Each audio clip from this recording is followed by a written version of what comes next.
은혜로우신 주님, 한 주간 지켜주심에 감사들을 드립니다. 또한 오늘을 허락하여 주심에 감사를 드립니다. 이 시간 먼저 어제의 날을 자복하며 회개의 기도를 올려드립니다.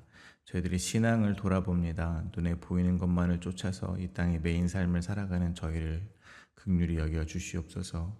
눈에 보이지 않지만 살아계신 하나님을 믿고 바라보는 신앙을 갖게 하여 주시옵소서. 이 시간 말씀을 전하고 또한 듣습니다. 성령 하나님 인도하여 주시옵소서.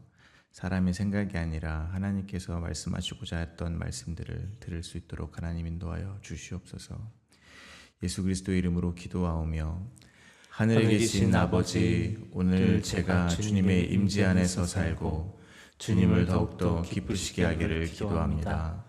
주 예수님, 오늘 제가 저의 십자가를 지고 주님을 따르기를 기도합니다. 성령님, 오늘 성령님이 저를 충만하게 채워주시고 성령의 열매, 사랑과 희락과 화평과 오래 참음과 자비와 양선과 충성과 온유와 절제가 제 삶 속에서 익어갈 수 있도록 해주시기를 기도합니다. 아멘. 말씀을 나누겠습니다. 오늘 저희들에게 주신 하나님의 말씀은 열왕기하 10장 1절에서 11절 말씀입니다. 저 여러분이 한 절씩 교독하겠습니다.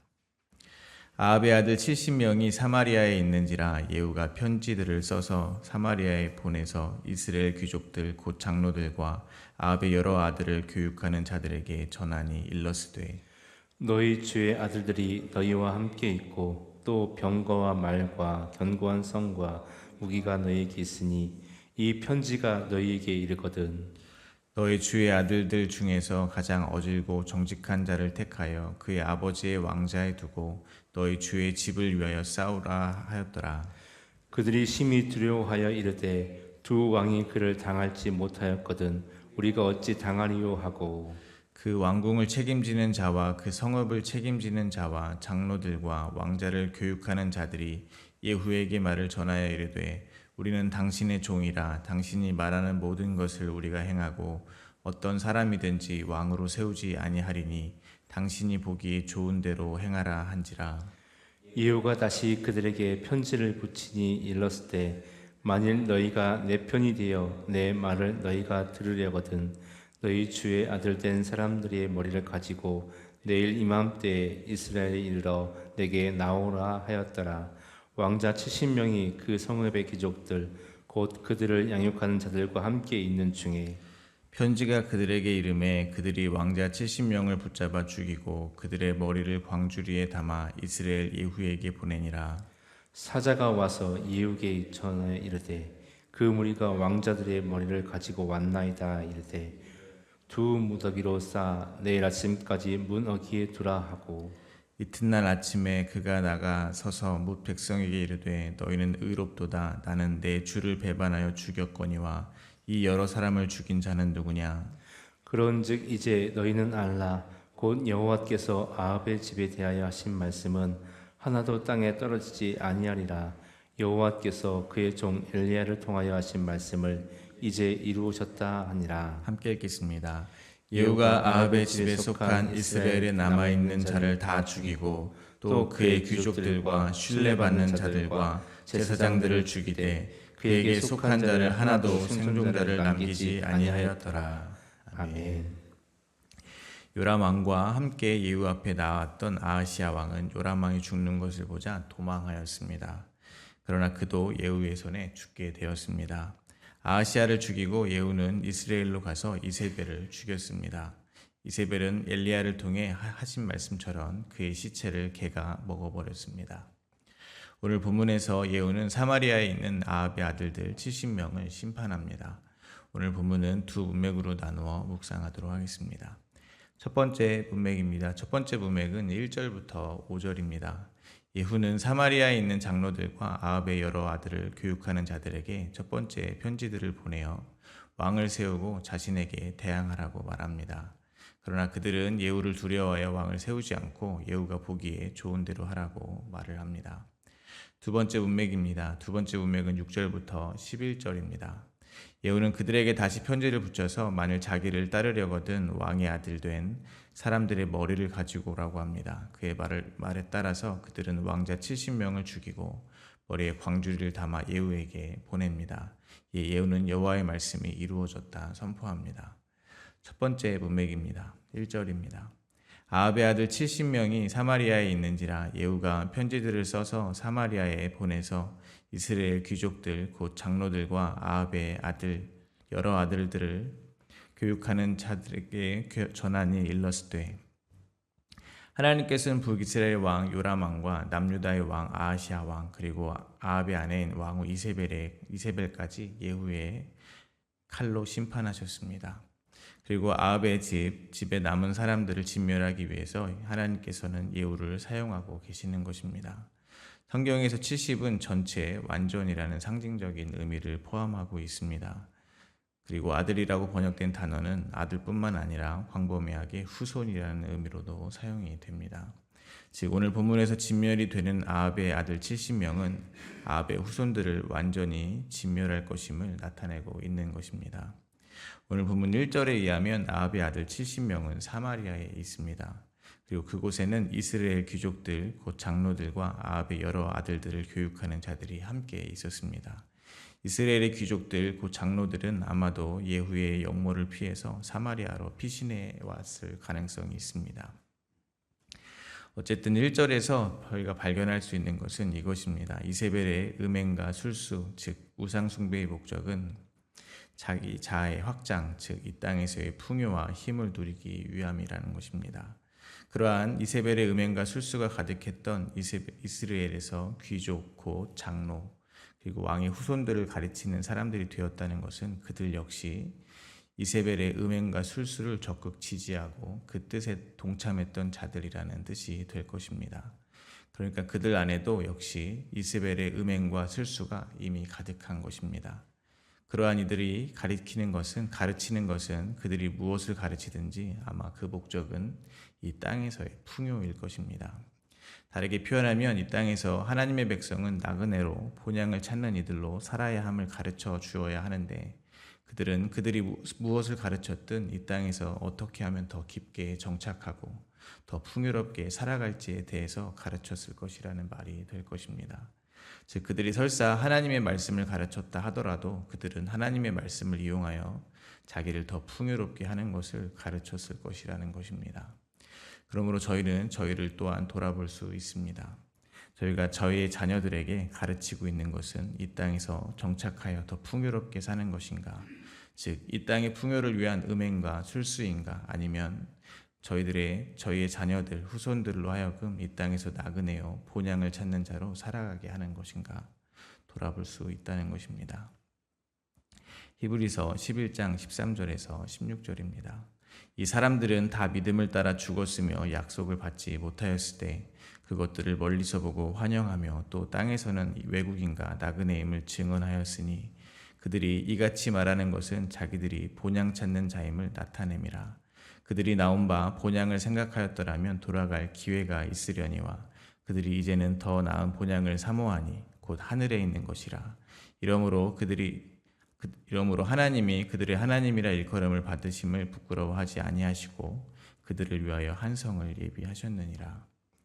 히브리서의 기자가 말하는 믿음의 선진들의 이야기입니다. 믿음의 선진들이 이 땅에서 외국인과 나그네의 삶을 살았다는 것입니다. 그들의 삶 자체가 이 세상에 그들이 본향 찾는 자임을 나타냈다는 것입니다. 그리고 본향을 사모하는 그들을 향해 하나님께서는 그들의 하나님이라 일컬음을 받으시는 것을 부끄러워하지 않으신다는 것입니다. 이는 반대로 말하면 이 땅에서 정착하기만을 원하고 이 땅의 풍요를 위해서 사는 이들에게는 하나님이 그들의 하나님이라 일컬음을 받으시는 것을 부끄러워하신다는 말이 될 것입니다. 즉 그들이 입으로 아무리 주여 주여 외치는 삶을 살더라도 하나님과 아무런 상관이 없다는 것입니다. 그러므로 저희가 먼저 나그네요 본향을 정말로 사모하는 자인지 돌아보아야 할 것입니다. 그리고 우리는 자녀들에게 무엇을 가르치고 있는지 또한 돌아보아야 될 것입니다. 이어서 2절과 3절입니다. 너희 주의 아들들이 너희와 함께 있고 또 병거와 말과 견고한 성과 무기가 너희에게 있으니 이 편지가 너희에게 이르거든 너희 주의 아들들 중에서 가장 어질고 정직한 자를 택하여 그의 아버지의 왕자에 두고 너희 주의 집을 위하여 싸우라 하였더라. 예후는 사마리아의 귀족들 곧 장로들과 아합의 아들들을 가르치는 이들에게 말합니다. 지금 너희에게 견고한 성과 병거 그리고 무기가 있으니 또한 그 아들들 중에서 가장 어질고 정직한 자를 택하여 왕으로 삼아서 아합의 집을 위해서 싸우라고 말을 하고 있는 것입니다. 즉 하나님이 기름을 부어서 왕이 된 자기 자신이 기다려 줄 테니까 완벽하게 재정비를 해서 자기에게 덤비라는 말입니다. 그러니까 그들이 지금까지 힘이라고 믿고 따랐고 모았던 것들을 다 동원하고 또한 그들이 선이라고 여기는 기준에서 가장 어질고 선한 왕을 세워서 정식으로 한판 붙어보자는 말이 될 것입니다. 지금 확실하게 예후의 기세가 등등하지만 군사력으로만 놓고 보자면 여전히 다윗과 골리앗의 싸움일 것입니다.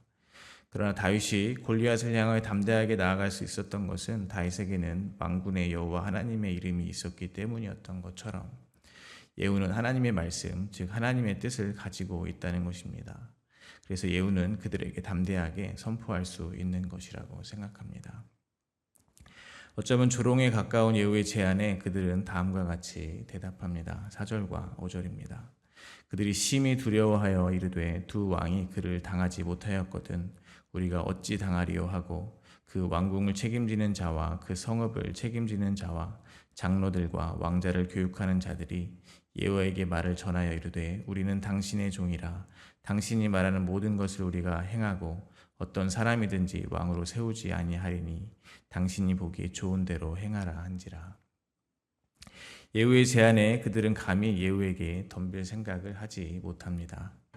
북이스라엘의 요람 왕과 남유다의 아하시아 왕 그리고 서슬퍼런 이세벨까지 죽인 예후를 무슨 수로 이기겠냐는 것입니다. 예후의 편지를 받은 왕궁을 책임지는 자와 그 성읍을 책임지는 자와 장로들과 왕자를 교육하는 자들은 한마디로 예후에게 항복을 한 것입니다. 마찬가지로 저희는 이 세상의 힘에 대하여 예후와 같이 담대해야 할 것입니다. 저희는 신앙생활을 하면서 외부의 공격보다는 사실 내면의 갈등이 더 많다고 저는 생각합니다. 즉 싸움은 저희 안에서 가장 많이 이루어진다는 것입니다. 이 세상의 힘을 쫓아서 살지 않으면 그 힘들을 모으지 않으면 살 수 없을 것이라는 두려움이 저희 안에는 늘 있다는 것입니다. 즉 내 주변 사람들만큼 살지 못하면 웃음거리가 될 것이라는 두려움이 있다는 것입니다. 그래서 남들이 사는 정도의 집에 살아야 하고 자녀들도 남들이 가는 정도의 학교는 가주어야 비로소 안심을 한다는 것입니다. 그러나 저희는 하나님의 말씀이 저희 안에 있다는 것을 잊으시면 안 됩니다. 즉 더 이상 그러한 혈과 육의 것으로 내가 누구인가 정의하지 않아도 된다는 것입니다. 그러므로 이 세상을 살아갈 때 돈이든 건강이든 뭐든 이 세상에서 말하는 그 힘이 없으면 나는 아무것도 아닌 것 같은 생각이 저희를 잠식하려고 할 때 담대하게 맞서야 한다는 것입니다. 왜냐하면 저희 안에는 하나님의 말씀이 있기 때문입니다. 언약이 있기 때문입니다. 저희를 두렵게 하는 세상의 그 힘은 그것을 다 모은다 해도 하나님 앞에서는 아무것도 아님을 믿으시기 바랍니다. 그들은 우리의 밥입니다. 또한 편지를 받은 사람들의 입장에서 묵상을 해볼 수 있습니다. 계속해서 말씀을 드리지만 그 누구도 저희 안에 이세벨의 음행과 술수가 없다고 말할 수 있는 사람은 없을 것입니다.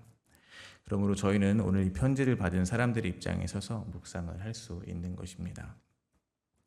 저희가 성경 말씀을 묵상하는 것은 어떤 면에선 오늘 아합의 편지를 받아서 읽은 사람, 예후의 편지를 받아 읽은 사람들과 같이 하나님의 편지를 받아 읽는 것입니다.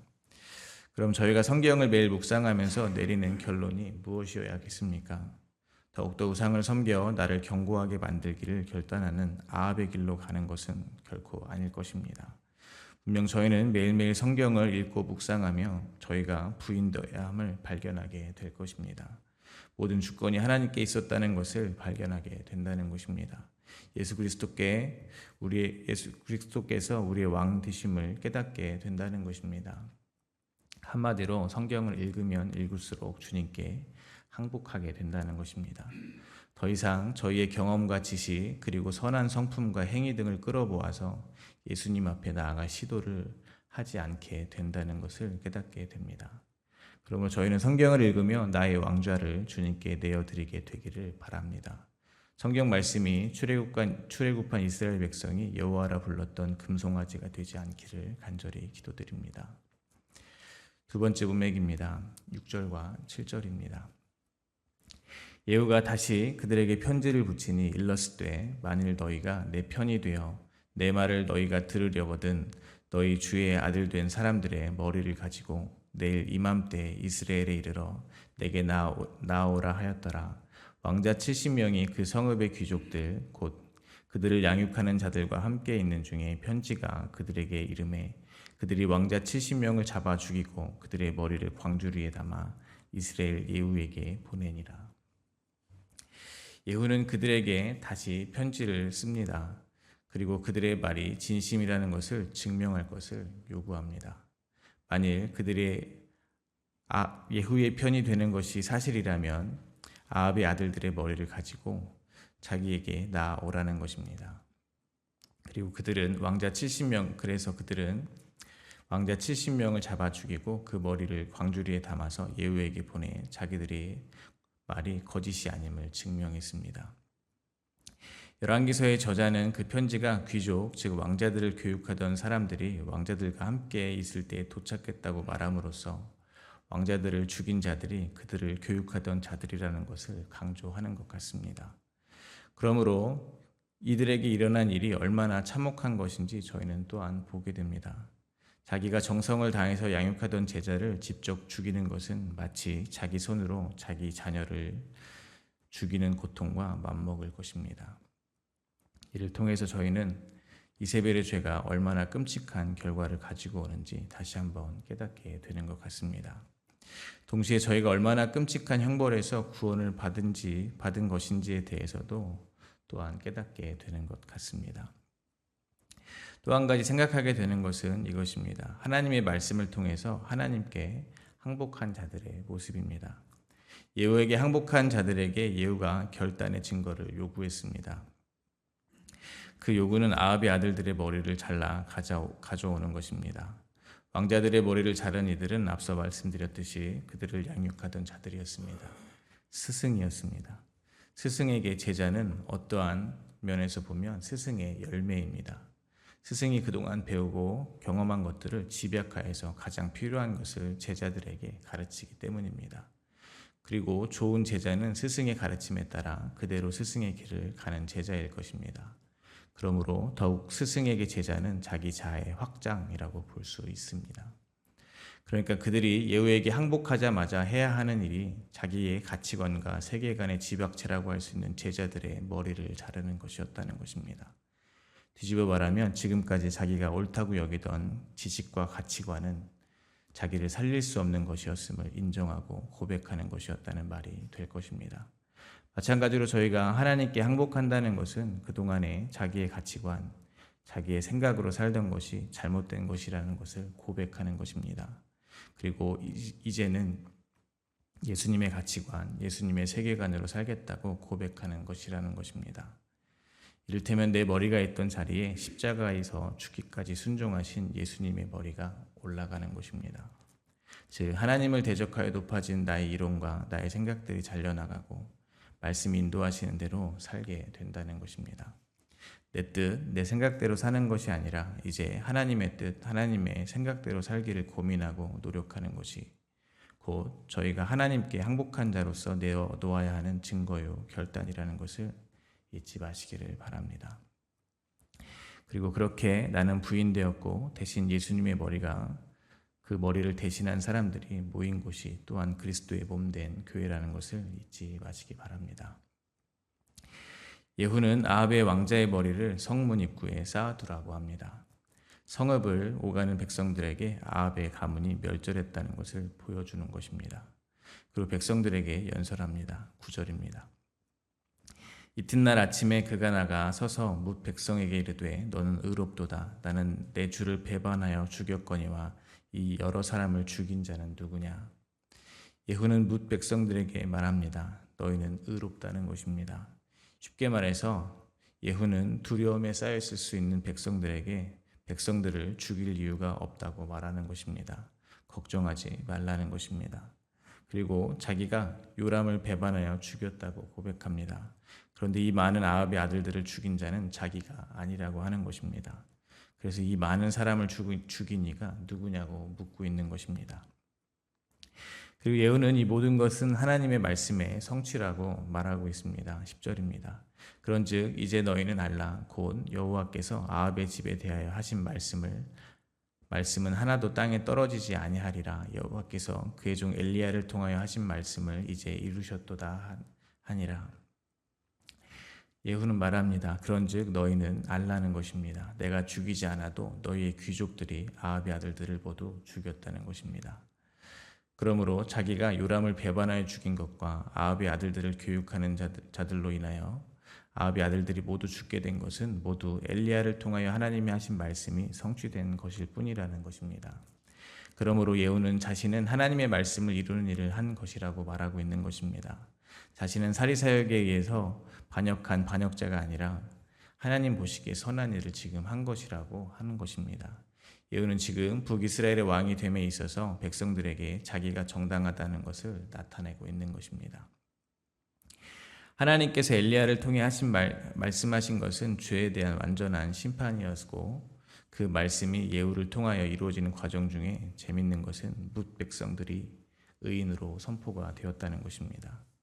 이를 통해서 저희는 다시 한번 이 땅에 오신 예수님으로 인해서 의인으로 선포된 저희들의 모습을 바라보게 됩니다.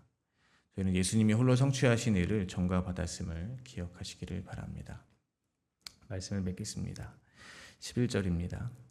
예후가 아합의 집에 속한 이스라엘에 남아있는 자를 다 죽이고 또 그의 귀족들과 신뢰받는 자들과 제사장들을 죽이되 그에게 속한 자를 하나도 생존자를 남기지 아니하였더라. 예후는 아합의 집에 속한 이들을 남은 자들을 모두 멸절합니다. 마찬가지로 주님은 저희의 삶에 오셔서 저희 안에 있는 모든 탐심을, 우상을, 죄악을 멸해 주실 것입니다. 날마다 저희를 부인시키실 것입니다. 그렇게 저희의 삶을 돌아보면 성문어기에 아합의 아들들의 머리가 쌓이듯 부인된 저희들의 자아가 쌓여만 갈 것입니다. 저희의 가치관, 자존심, 경험, 지식 등 하나님보다 높아진 것들이 모두 잘려나가 쌓이게 될 것이라는 것입니다. 그러나 저희는 이제 믿음으로 고백하게 되기를 바랍니다. 그렇게 날마다 죽는 저희의 삶을 보고 낙심하고 실망하는 것에 그치지 않게 되기를 바랍니다. 이제는 날마다 죽는 저희의 삶을 보고 하나님이 하신 말씀이 하나도 땅에 떨어지지 않고 이루어졌다 고백하게 되시기를 간절히 소망합니다.